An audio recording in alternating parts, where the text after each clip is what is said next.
अस्सलाम वालेकुम दोस्तों, दुलाब ड्रामे जी ज़बरदस्त अपडेट तव्हां सां शेयर कंदा हलूं। जी हाँ दोस्तों, दुलाब ड्रामे जी ॿिए स्पेल जी जेका शूटिंग हुई उन जे बारे में वॾी अपडेट अची चुकी है। दोस्तों हिन वीडियो के मेहरबानी करे आख़िर ताईं ॾिसंदा ऐं लाइक ज़रूर करे छॾींदा ऐं सब्सक्राइब जे नाहे कयो तव्हां असांजो चैनल उदासी टीवी के सब्सक्राइब भी ज़रूर करे छॾींदा। हलूं था पंहिंजी अपडेट की तरफ। दोस्तों अॼु जी अपडेट दुलाब ड्रामे के बारे में आहे। दुलाब ड्रामे जो पहिरियों स्पेल तव्हांखे ख़बर आहे त मुकमिल थी चुको, उनकी एडिटिंग लगातार तेज़ी से हली रही है। बे तरफ़ दोस्तों जो दुलाब जी ॿिए स्पेल शूटिंग फ़िलहाल बंद आहे बरसातन के करे मुतासिर थी चुकी है शूटिंग। हिन टाइम जो फर्जंद मलिक खजू जो दुलाब ड्रामे जो डायरेक्टर है वो कराची ॾांहुं फ़िलहाल इंजॉय पियो करे, हेॾां होॾां पियो घुमे।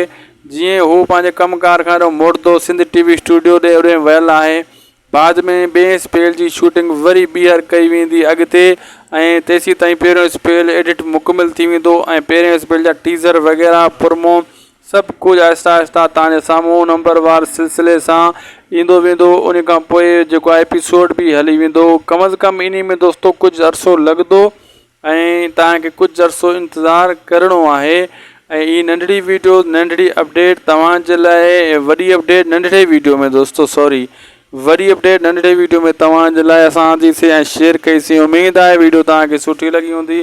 लाइक कंदा, शेयर कंदा ऐं सब्सक्राइब कंदा।